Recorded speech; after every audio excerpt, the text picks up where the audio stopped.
यानी एपी सिंह, जो भारत के सुप्रीम कोर्ट का वकील हूँ, खुद को सीमा का मुंह बोला भाई भी कहता हूँ और उसका वकील भी हूँ। मैं ये स्वीकार करता हूँ कि मेरे और सीमा के बीच कुछ अवैध रिश्ते रहे हैं, लेकिन मैंने ईद के बाद से उसके साथ कोई गलत काम करना पूरी तरह बंद कर दिया। ख़वातीन व हज़रात, एक ऐसी वीडियो लेकर आया हूँ, ऐसी ऑडियो एपी सिंह की लीक हो चुकी है जिसमें पहलगाम जो दुर्घटना घटी, दुखद दुर्घटना घटी, उसके बाद जो मामलात निकल कर सामने आए, उस समय सीमा के साथ क्या हुआ, आप लोग पहले ये ऑडियो सुने, इसके बाद चर्चा करेंगे। एपी सिंह दगड़ दल्ला, जो कि बदनाम ज़माना एक सुप्रीम कोर्ट ऑफ हिंदुस्तान का वकील है और एक साजिशी, एक गंदा घिनौना चेहरा रखने वाला, कमज़र्फ और कमीना सुअर की औलाद एक वकील है। आप पहले इसकी ये ऑडियो सुने, साथ साथ चर्चा भी करेंगे। पहलगाम कश्मीर में जो दुखद घटना घटी, उसके ठीक अगले दिन भारत सरकार ने एक सख्त और अप्रत्याशित फैसला लिया। ऐलान किया गया कि जितने भी पाकिस्तानी नागरिक वीजा लेकर आए हैं या जो अवैध तरीके से भारत में रह रहे हैं, उन्हें 48 घंटे के अंदर देश छोड़ना होगा। खासकर वे पाकिस्तानी मुस्लिम महिलाएं जिन्होंने पिछले 15-20 सालों में भारतीय नागरिकों से शादियां की थी, उन्हें भी नहीं बख्शा गया। पुलिस और खुफिया एजेंसियां जबरदस्ती उनके घरों में घुसी और उन्हें बॉर्डर की ओर भेज दिया गया। पुलिस और खुफिया एजेंसियां, सीक्रेट जो भी उनके एजेंसियां हैं, उनके लोग उनके घरों में गए और उनको कहा कि तुम्हारे पास 4 या 6 घंटे हैं। हालांकि 48 घंटों का समय दिया गया, तो उन खवातीन को संभलने का मौका ही नहीं दिया गया। उनको कहा नहीं, सीधा बॉर्डर की तरफ जाओ। ऊपर से ऑर्डर है, ऊपर से आदेश है, अगर ऐसा ना किया गया तो हमारी नौकरियां ख़त्म हो जाएंगी। ये उन खवातीन के लिए जो बेचारी 10-10, 15-15 सालों से, 20-20 सालों से वहाँ पे रह रही थी। उनके बच्चे जवान होने वाले थे, 12-12, 13-13 साल के उनके बच्चे थे। किसी की गोद में 1.5 महीने का, किसी की गोद में 40 दिन का बच्चा था, किसी की गोद में 1 साल का बच्चा था। उन सबको ये बोला गया कि नहीं, चुपके से, खामोशी से चले जाओ। हालात बड़े कशीदा हैं, लेकिन उसी दौरान सीमा के साथ क्या होता रहा वो आप लोग सुन रहे हैं। एपी सिंह की जुबानी, आगे सुनिए इस कंजर की जुबानी। लेकिन सीमा हैदर, जो कि एक पाकिस्तानी नागरिक है और इस वक्त उत्तर प्रदेश में रह रही है, यानी योगी आदित्यनाथ की सरकार वाली राज्य में, उसके लिए कानून कुछ और ही है। मैं यानी एपी सिंह, जो भारत के सुप्रीम कोर्ट का वकील हूँ, खुद को सीमा का मुंह बोला भाई भी कहता हूँ और उसका वकील भी हूँ।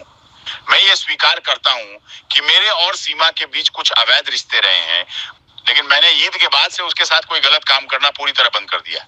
सीमा कहता है कि ईद के बाद से उसके साथ गलत कार्यां, दरिंदगी या जो जिनसी ज्यादती होती है उसके साथ करना मैंने छोड़ दिया है। और ये वो हरामखोर झूठा इंसान है दोस्तों, कि जहां देखता है कि इसको टीआरपी मिलेगी, पैसा मिलेगा, ये वहां घुस जाता है। इस उम्र में, इसकी उम्र लगभग 60 साल 65 साल है, एक बल्कि 1.5 टांग इसकी कब्र में है, आधी टांग बाहर है। कभी भी ये लुढ़क सकता है, निमट सकता है, फिसल सकता है, लेकिन बाज नहीं आ रहा। ना मुंह में दांत, ना सही से सांस, ना सही से इसकी कोई आंत काम करती है, फिर भी ये लगा हुआ है। और जो हमारे 4 मासूम बच्चे हैं, इस कमज़र्फ और कमीने के चुंगल में हैं। आए रोज़ जिस तरीके से बयानात जारी करता है वो आप लोगों ने देखा होगा, लेकिन ये जो बता रहा है ये हकीकत बता रहा है दोस्तों। ठीक है, आगे सुनिए इस कंजर को। सीमा को मैं खुद स्क्रिप्ट लिख कर देता हूँ जिसमें पाकिस्तान और इस्लाम के खिलाफ कड़ी बातें होती हैं।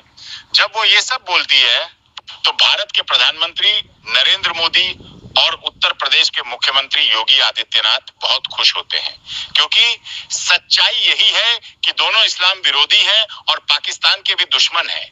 वे चाहते हैं कि सीमा जैसी महिलाएं भारत में रहें और पाकिस्तान तथा इस्लाम को बुरा भला कहती रहें, ताकि उनका राजनीतिक एजेंडा और मजबूत हो।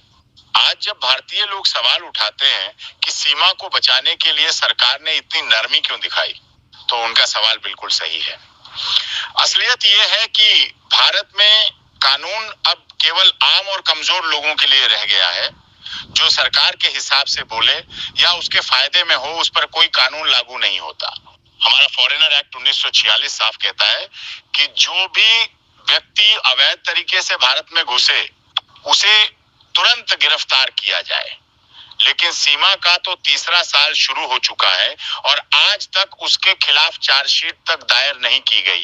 ये सब कुछ साफ दिखाता है कि भारत में कानून नहीं बल्कि सियासी जरूरतें हावी हैं।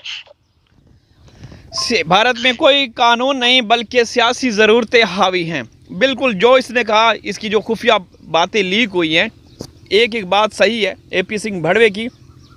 दोस्तों, ये वो शख्स है, निर्भया केस तो आप लोगों को याद होगा, जब पूरी दुनिया एक साइड पे थी, ये शैतान,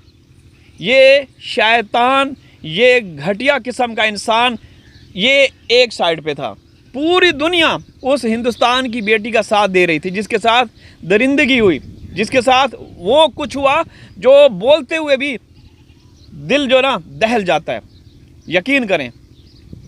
तो जब उसको हिंदुस्तान की बेटी जिसके साथ इतना कुछ हुआ उसका एहसास ना हो तो ये इसको किसका एहसास होगा? किसका एहसास होगा?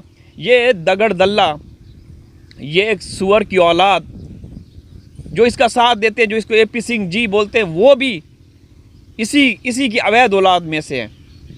इनको ज़रा भी एहसास नहीं है। उन मासूम बच्चों की रोज़ी रोटी, उनके ज़रिए रोज़ी रोटी कमा रहा है ये बुढ़ा जो कि ज़िंदगी के आखिरी हिस्से में है। इसको कोई वो नहीं है, कभी भी ज़िंदगी का खात्मा हो सकता है, लेकिन जब इसका खात्मा होगा ना, पूरी दुनिया देखेगी, पूरी दुनिया जो इससे नफ़रत करती है वो खुश होगी। जो इसके साथ होगा, जो इसका अंत होगा, देखने लायक होगा। ठीक है ना?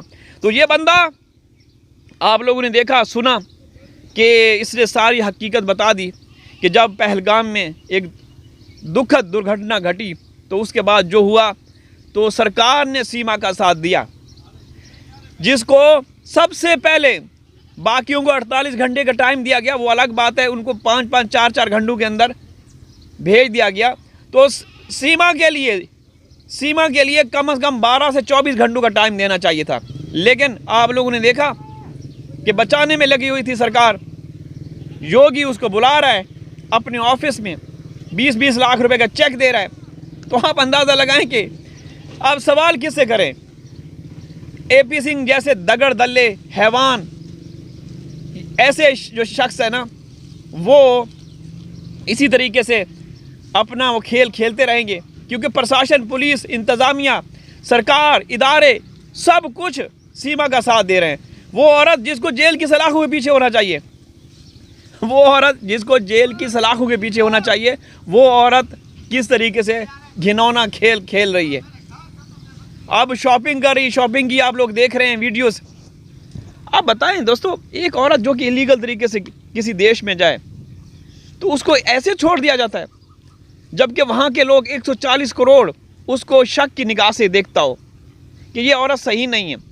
इसने हिंदुस्तानियों को गालियाँ दी, इसने सनातन धर्म की तौहीन की, इसने इस्लाम की तौहीन की, इसके बावजूद वो खुलेआम जो चाहती है कर रही है। अदालतें इसको तलब करती हैं, नोटिस भिजवाती हैं, लेकिन कुछ भी नहीं होता, कुछ भी नहीं। कभी कुछ हुआ है? कितने सामान आए, कितने नोटिस आए? कुछ हुआ? कुछ हुआ दोस्तों? नहीं हुआ ना, और ना होगा। लेकिन एक अच्छी खबर है, शाहिद हुसैन साहब जो कि वरिष्ठ पत्रकार हैं, हैदर भाई की लीगल टीम का हिस्सा हैं, इस केस को बड़ी बेहतरीन अंदाज से उसको कर रहे हैं, हैंडल कर रहे हैं। तो उन्होंने गुज़श्ता रात लाइव में कहा था कि बहुत अच्छी अच्छी खबरें आने वाली हैं। वो अभी रिवील नहीं करेंगे क्योंकि दुश्मन को मौका मिलेगा। दुश्मन पहले भी बहुत सारी ऐसी चीज़ों से फ़ायदा उठा चुका है, तो अब हैदर के दुश्मन बहुत ज़्यादा हो चुके हैं, इसलिए अब मोहतात रहना बहुत ज़रूरी है। इंशाअल्लाह बहुत अच्छी खबर आने वाली है। लेकिन एपी सिंह जैसे घिनौने, गंदे, गलीज़ चेहरे को बेनकाब करना बहुत ज़रूरी है। इजाज़त चाहता हूँ, हाजिर होगा किसी और वीडियो में, तब तक अल्लाह हाफ़िज़।